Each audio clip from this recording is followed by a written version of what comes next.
Welcome to this explainer. So today, we're taking a really fascinating, if maybe a slightly unsettling, journey into the hidden mechanics of human behavior to decode the principles of dark psychology. But I want to be super clear right out of the gate here. We are unpacking these concepts strictly to build your ethical awareness and your personal protection. Look, understanding how manipulation works isn't about learning how to control other people. It's absolutely about ensuring nobody ever covertly controls you. Okay, let's dive right into our agenda today. We're going to cover 5 critical areas: the reality of predators, unpacking the dark triad, the mechanics of brainwashing, covert hypnosis and persuasion, and finally, exactly how to defend yourself. Section 1. The reality of predators. Let's just start by establishing an uncomfortable truth about the hidden threats walking right alongside us in our everyday lives. I want you to think back for a second. Have you ever agreed to a really small favor, maybe at work or with a friend, only to be asked for a massive one just a couple of days later? And you did it, right? But you walked away kind of wondering if your good nature was just weaponized against you. Well, in psychology, that's called the foot in the door technique, and it totally relies on your natural human desire to stay consistent. It is a textbook example of how everyday people get manipulated without even realizing it's happening.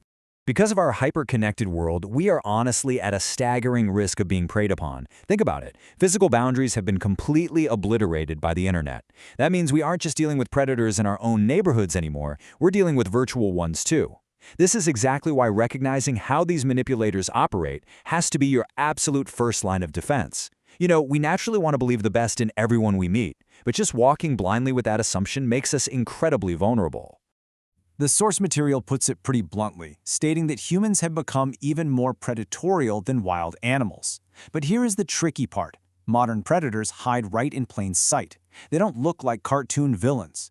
They mask themselves using unbelievable charm, a totally fabricated sense of generosity, and these really convincing fake emotions.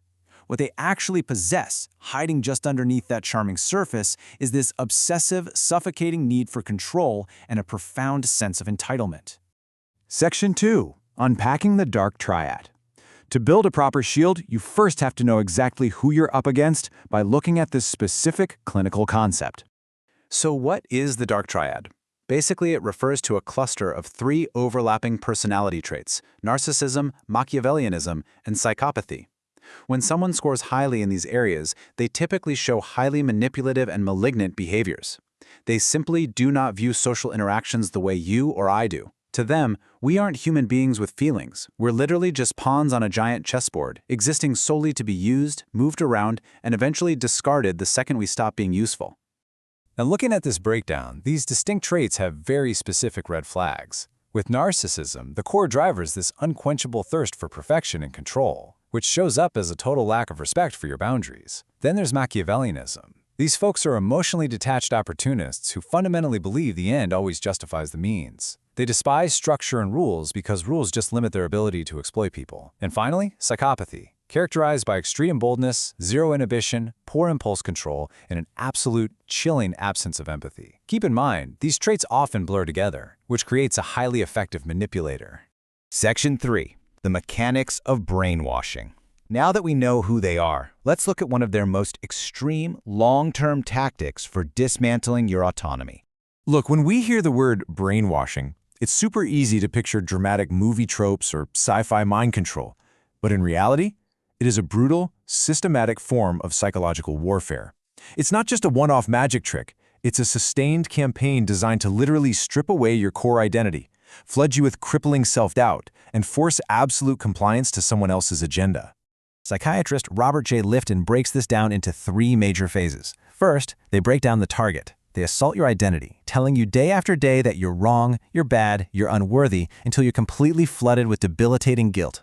Once you are totally disoriented, they move to stage 2, dangling salvation. They offer this unexpected, fake olive branch, a moment of artificial kindness that creates a desperate sense of loyalty in the victim. Finally, stage 3, rebuilding the self. They essentially offer you a brand new identity, but one that is entirely subservient to whatever they want.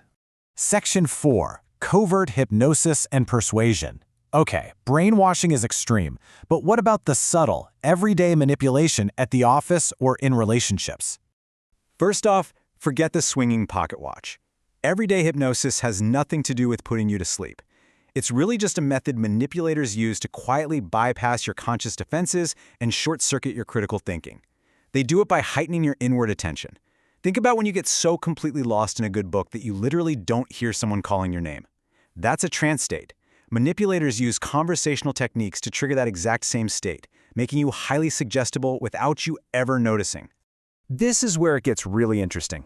Have you heard of the Zeigarnik effect? It's wild. Human brains absolutely hate incomplete tasks. So manipulators will intentionally leave a story hanging, like a cliffhanger, so your brain gets trapped trying to finish the puzzle. And while your conscious mind is distracted by that cliffhanger, you're suddenly incredibly suggestible to their demands. They also intentionally throw off your daily routines to cause confusion, they use mystery to keep you guessing, and, this is sneaky, they use negative wording. If someone says, "You don't need to help me with this massive project," your subconscious actually hones in on, "Help me with this massive project." It subtly plants the idea right in your head. Now, we all try to influence people in daily life, so we really have to draw a hard line here between healthy persuasion and toxic manipulation. Healthy persuasion is basically playing with all your cards face up on the table. You present coherent arguments, and it's usually for mutual benefit. Toxic manipulation, though, that relies entirely on hidden cards. It actively distorts reality, completely masks the true intentions, and is purely designed to serve the manipulator's selfish interests at a massive cost to you.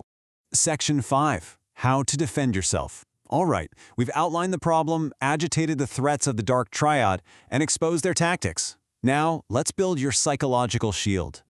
Your absolute ground zero defense against any manipulator is profound self-awareness. You have to know your own weak spots. The source text has this great analogy.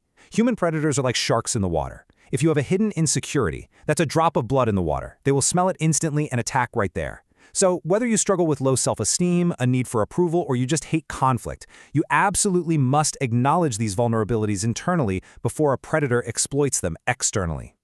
So here are your core defensive strategies to take away from this explainer. Number 1, use time to your advantage. Never let anyone artificially rush your timeline. Predators thrive on false urgency, so force them to slow down. Number 2, anchor yourself in solid principles. If you're always just going with the flow, you'll eventually drift right into a trap. 3, ignore the hype. Real value doesn't need aggressive sales tactics. And above all else, trust your gut. Your subconscious processes threats way faster than your conscious brain. If an interaction feels off, it almost certainly is. Look, at the end of the day, you possess the ultimate free will to filter out what influences you. Keep your eyes wide open to the hype, the media exaggerations, and the groupthink that is constantly trying to mold your reality. Seriously, if you find yourself in a room where everyone is blindly agreeing to something that makes zero logical sense, do not be afraid to be the dissenting voice. Your conscious vigilance is literally the only thing standing between your autonomy and someone else's control. So, I'll leave you with this final thought. Awareness is your weapon, and application is your shield. The very next time someone tries to artificially rush your decision, hit you with a subtle guilt trip, or bypass your critical thinking, how are you going to use this ethical awareness to spot the trap, hold your boundaries, and just walk away? Thanks so much for joining me on this deep dive, and stay vigilant out there.